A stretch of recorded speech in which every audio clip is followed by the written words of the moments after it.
Test മത്സരങ്ങൾ അവസാന സെഷനുകളിലേക്ക് അടുത്തു തുടങ്ങുമ്പോൾ വിള്ളൽ വീണ ഉഴുതിട്ട പിച്ചുകളിൽ വിരലുകളാൽ കറക്കി വീഴ്ത്തുന്ന ഇന്ദ്രജാലത്തിലൂടെ തളർന്ന ബാറ്റ്സ്മാൻമാരെ കറക്കി വീഴ്ത്തുന്ന സ്പിന്നർമാർ ടെസ്റ്റിൽ വിക്കറ്റ് ഇടുന്നത് സ്വാഭാവികം തന്നെയാണ്. പക്ഷേ ഫ്രഷ് പിച്ചിൽ അതിവേഗത്തിൽ പന്തെറിഞ്ഞ് ബാറ്റ്സ്മാൻമാരുടെ മൂള പറപ്പിച്ചുകൊണ്ട് വിക്കറ്റ് എടുക്കുന്ന പേസർമാർക്ക് ഇത്തിരി കഷ്ടപ്പാട് തന്നെയാണ്. ഞാൻ സ്പിന്നർമാരുടെ കോൺട്രിബ്യൂഷനെ വില കുറച്ച് കാണുന്നതല്ല. സ്പിന്നർമാരുടെ വിക്കറ്റ് എടുക്കുന്നതിനെക്കാട്ടിൽ എനിക്ക് പേസ് ബോളർമാരുടെ വിക്കറ്റുകൾ കാണാനാണ് കൂടുതൽ ഇഷ്ടം. അത്തരത്തിൽ മേഘനാഥനെ പോലെ ഇംഗ്ലണ്ടിന് വേണ്ടി എതിരാളികളുടെ മേൽ തീയായി പെയ്തിറങ്ങിയിരുന്ന ജെയിംസ് ആൻഡേഴ്സൺ ടെസ്റ്റ് മത്സരത്തിനോടുകൂടി വിട പറയുകയാണെന്നാണ് മനസ്സിലാക്കേണ്ടത്. കാരണം 704 വിക്കറ്റാണ് നമ്മുടെ ജെയിംസ് ആൻഡേഴ്സൺ സ്വന്തമാക്കിയിരിക്കുന്നത്. അതോടുകൂടി അദ്ദേഹം പോവുകയാണ്. ഈ ഒരു റെക്കോർഡ് എന്ന് നിലനിൽക്കും എന്ന് തന്നെ നമുക്ക് പ്രതീക്ഷിക്കാം. പക്ഷേ ഇംഗ്ലണ്ടിൻ്റെ ഈ ഒരു അമാനുഷികനായ ബാറ്റ്സ്മാൻ, എന്നും നിത്യവേനം തുളുമ്പുന്ന പോരാളി ചിരഞ്ജീവി പടിയിറങ്ങുമ്പോൾ അദ്ദേഹത്തിൻ്റെ പേരിൽ 704 വിക്കറ്റുകളുണ്ട്. അതവിടെ ഇരിക്കട്ടെ.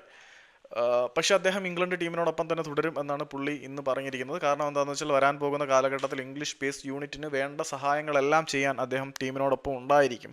അതായത് വിരമിക്കുന്നുവെങ്കിൽ പോലും ഈ സമ്മർ സീസൺ മുതൽ മുഴുവനും അദ്ദേഹം ഇംഗ്ലണ്ട് ക്രിക്കറ്റ് ടീമിനോടൊപ്പം ഉണ്ടായിരിക്കും. ഇനി ഏതെങ്കിലും ടീമിൻ്റെ ബോളിംഗ് കോച്ച് എക്സ്പേർട്ടായിട്ട് ജെയിംസിനെ കാണാൻ കഴിയട്ടെ എന്ന് നമുക്ക് പ്രാർത്ഥിക്കാം.